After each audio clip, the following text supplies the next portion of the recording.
नमस्कार दोस्तों, मैं स्वागत करती हूं आपका अपने चैनल भारत ब्रेकिंग न्यूज में। इस कार्यक्रम में मुख्य अतिथि के रूप में राजेंद्र पाल गौतम और प्रदेश अध्यक्ष मनोज बागड़ी मौजूद रहे। कार्यक्रम में पूर्व विधायक लहरी सिंह और करमवीर सिंह बोध ने भी भाग लिया। उनकी उपस्थिति उल्लेखनीय रही और इस बैठक में सामाजिक न्याय, राजनीतिक भागीदारी और संगठनात्मक मजबूती पर चर्चा हुई। अब आप सुनिए पूरी प्रेस कॉन्फ्रेंस बिना किसी कट के।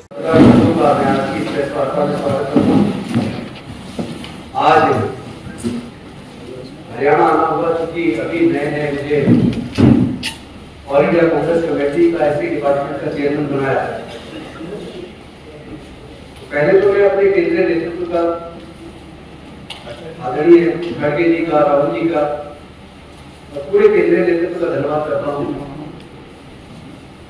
अब पूरे देश के अंदर मैं लगातार जा रहा हूँ। परसों में जयपुर में था, राजस्थान का एसपी डिपार्टमेंट का कार्यक्रम था, आज चंडीगढ़ कांग्रेस कमेटी का था, हरियाणा का था। एक ही बात देखने में आ रही है कि पूरे देश की संवैधानिक संस्थाओं पे भारतीय जनता पार्टी कब्जा कर चुकी है। सुप्रीम कोर्ट, हाई कोर्ट में कोलिशन से जजमेंट है और कई ऐसे जजमेंट कोर्ट के द्वारा निकल के आ रहे हैं जिसमें जज की मानसिकता जातिवादी दिखती है। यूनिवर्सिटीज के अंदर प्रोफेसर की पोस्ट पर 80% एवरेज, क्योंकि एसटी की, ओबीसी की अलग, एससी की अलग, जब एवरेज निकालते हैं तो देश की सेंट्रल यूनिवर्सिटीज के अंदर 80% प्रोफेसर की एससी, एसटी, ओबीसी की पोस्ट खाली है। एसोसिएट प्रोफेसर की लगभग 70% एससी, एसटी, ओबीसी की सीटें खाली है। खाली होने का कारण क्या है? पहला तो कारण ये, इन वर्गों से पूरे देश की यूनिवर्सिटीज में वाइस चांसलर नहीं है, डीन नहीं है, रजिस्ट्रार नहीं है। तो वहां ऐसे जातिवादी लोग बैठे हैं कि जो इंटरव्यू होता है, इंटरव्यू के अंदर वो एनएफएस कर देते हैं, नॉट फाउंड सुटेबल। जो व्यक्ति पीएचडी करके आया किसी सब्जेक्ट में, तो 15 साल तो पढ़ा रहा है, 20 साल हो गए पढ़ाते हुए, उसकी सीआरपी एक प्लस है। उसके बाद भी जब वो इंटरव्यू का नंबर आता है तो उसको एनएफएस कर दिया जाता है। ऐसे एक मसला है जिसको इंटरनेशनल लेवल पर अवार्ड मिला, केमिस्ट्री के प्रोफेसर थे दिल्ली यूनिवर्सिटी में। इंटरव्यू में उनको भी एनएफएस का लिए सिलेक्ट नहीं किया। तो एक तरफ तो जहां से बच्चों का, युवाओं का निर्माण होता है, यूनिवर्सिटीज के अंदर जातिवादी मानसिकता वाले लोग बैठे हैं जो प्रोफेसर की पोस्ट पे, एसोसिएट की पोस्ट पे, एसोसिएट प्रोफेसर की पोस्ट पे जानबूझ के एनएफएस करके एससी, एसटी, ओबीसी की पोस्ट 70% से 80% खाली रखे हुए। और दूसरी तरफ सरकारों ने 5th पे कमीशन में फोर्थ क्लास एम्प्लॉयमेंट को पूरी तरह से आउटसोर्स करके ठेके पे दे दिया। तो ज्यादातर दलित, पिछड़े, आदिवासी वर्ग के लोग 4th क्लास में आते थे। तो 4th क्लास की नौकरी का हफ्ता बंद करके ठेकेदारों का हाथ दे दिया। अगर कोई रेगुलर नौकरी में तो 50,000 तनख्वाह ठेकेदार के थ्रू, अगर कॉन्ट्रैक्ट पे है तो उसको नौकरी में अगर 15,000 तनख्वाह तो मिलती है, उसे 8,000 होगा। सारा शोषण हो रहा है। ऊपर से पिछले लगभग 15 सालों में 1.5 लाख से ज्यादा सरकारी स्कूल बंद कर दिए मर्दर के नाम पे। तो ये एक सरकार पिछली कांग्रेस की थी जिन्होंने देखा कि बच्चे पढ़ाई क्यों छोड़ रहे, लड़कियां पढ़ने क्यों नहीं आती, गांव में स्कूल खोले थे ताकि बच्चे पढ़ पाए, लड़कियां पढ़ पाए, गरीबों के बच्चे पढ़ पाए। एक आज की केंद्र की सरकार है, इसमें पूरे देश के अंदर पिछले लगभग 15 सालों के अंदर जहां बीजेपी की सरकार है वहां ज्यादा हुआ है। लगभग 1.5 लाख से 2.25 लाख सरकारी स्कूल पिछले 15 साल के अंदर बंद हुए। तो क्या देश की जनसंख्या कम हो रही है? जनसंख्या बढ़ रही है, लेकिन प्राइवेट स्कूल बढ़ रहे हैं, सरकारी स्कूल बंद हो रहे हैं। तो ऐसी सरकार जो लोगों को नौकरी ना दे पाए, जो लोगों को पढ़ाई का खर्च का इंतजाम ना कर पाए, क्योंकि मैं भी देख रहा हूँ नेशनल लॉ यूनिवर्सिटी में एक बच्चे का 5 साल की जो लॉ की डिग्री है, 1 साल की केवल फीस 3.5 लाख से 4.5 लाख रुपए। हॉस्टल का खर्चा उसमें अलग है, ट्रांसपोर्ट का अलग है, बाकी खर्चे अलग है। और एडमिशन से पहले कोचिंग के लिए 3-4 लाख रुपए भेजना। कोचिंग में अगर बच्चा सेलेक्ट हो जाता है तो उसको फिर एक लॉ की 5 साल की डिग्री करने के लिए 25 लाख रुपया चाहिए। इंजीनियरिंग की डिग्री करने के लिए सरकारी इंजीनियरिंग कॉलेज से कम 20 लाख चाहिए।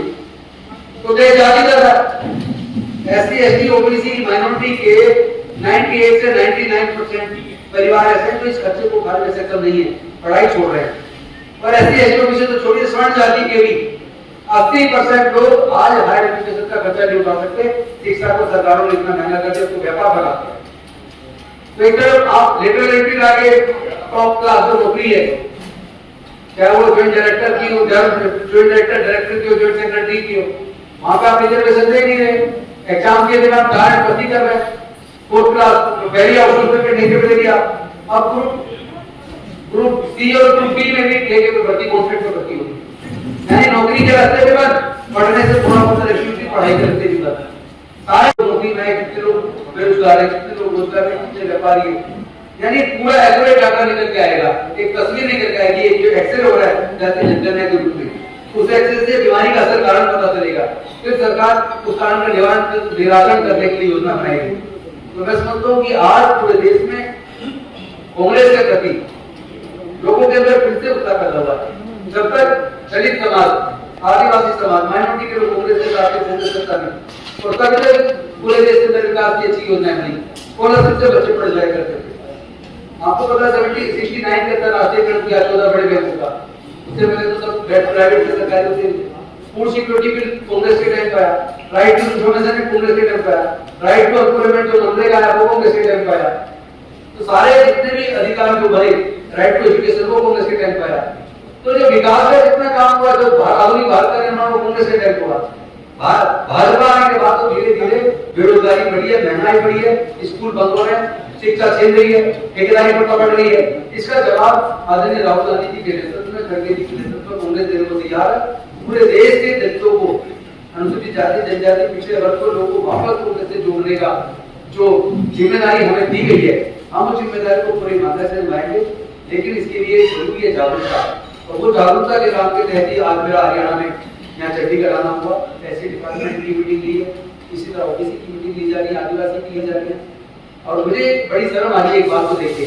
अभी आपने देखा होगा कुछ ही दिन पहले, 4-5 दिन पहले, झालावाड़ के अंदर स्कूल जिसकी जर्जर थी, जिसकी शिकायत लगातार बच्चे कर रहे, प्रशासन को शिकायत की गई, लेकिन स्कूल की रिपेयर की छत गिर गई और उसमें 7-8 बच्चे मर गए। कितने सारे बच्चे उसके नीचे दबकर इंजर्ड हो गए। और जब इस बारे में बात की गई, वहां के दिलावर की जो वहां के शिक्षा मंत्री है कि आप स्कूलों की मरम्मत क्यों नहीं करा रहे, उनका बयान आया कि मैं अपने घर से कराऊं, क्या पैसा नहीं हमारे पास। लेकिन आप देखिए 2024-25 का बजट राजस्थान सरकार का, उस बजट में 150 करोड़ रुपया उन्होंने धार्मिक स्थलों के निर्माण के लिए दे दिया। आप धार्मिक स्थल के निर्माण करने के पैसे दे सकते हो, कावड़ ढोने वालों को फूल बसा सकते हो, लेकिन बच्चों के स्कूलों को बंद कर रहे हो, जो है उनकी छतें गिर उसका रिपेयर कर कर रहे हो। तो ऐसी नकली सरकार जो लोगों से शिक्षा को छीन रही है, स्कूलों को बंद कर रही है, एम्प्लॉयमेंट खत्म कर रही है, धर्म की राजनीति, नफरत की राजनीति, हिंदू मुसलमान में देश को बांट के देश को कमजोर कर रही है, देश के संविधान के खतरा बन गई है, उनको जवाब अब कांग्रेस पार्टी पूरे देश के अंदर देगी, कमजों के साथ देगी। और उसी के तहत पूरे देश का भ्रमण करके लोग को जोड़ने का काम कर रहा हूँ। आप लोग कोई सवाल पूछना चाहते हो पूछ सकते हैं।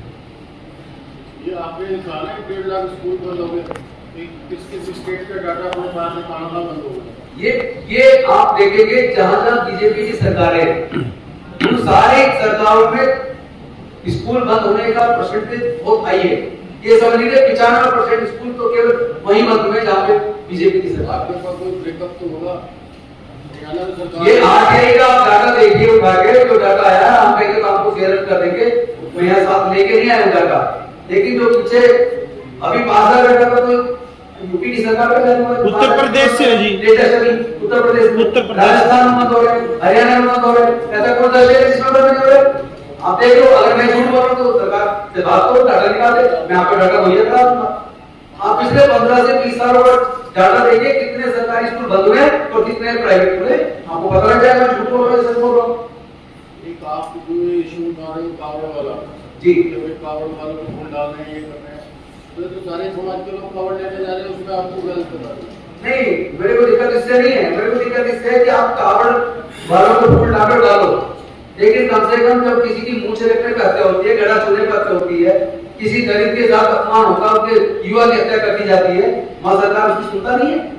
मतलब आप जब वो कावड़ लेने जा रहे हो तो उसी दलित पे फूल बरसा रहे हो, पिछले वर्ग पे फूल बरसा रहे हो, लेकिन जब अपना हाथ मांग रहा तो उसको पीट के भगा रहे हो। जमातिया नहीं बचा, कितने बड़ी मृत्यु कहानियां हुआ, वरना कहानियां हुआ, और अभी का हिसाब है घटना जो गणेश वाल्मीकि की डेथ हो गई, इस तरह की रोज घटना उन्हें सरकार सुनी नहीं है। तो मैं कोई मजाक में थोड़ी ना करूं, मैं किसी के धर्म की आस्था की मैं कोई खिलाफ नहीं हूं, मैं सबके धर्म की आस्था की इज्जत करता हूं, लेकिन साथ में शिक्षा को तो कम से कम आप खत्म मत करो, देसी शिक्षा खत्म करो आपको कंट्रोवर्सल की बात हो रही है, कहां से कहां जोड़ रहे हो आप? ये कंट्रोवर्सल नहीं है, मेरे सब पे वन कर दीजिए, एकदम जो कहता हूँ डंडे की चोट पे बोलता हूँ। कैसी लगी हमारी ये न्यूज हमें कमेंट करके जरूर बताएं, लाइक करें, सब्सक्राइब करें और अपने दोस्तों के साथ शेयर करें।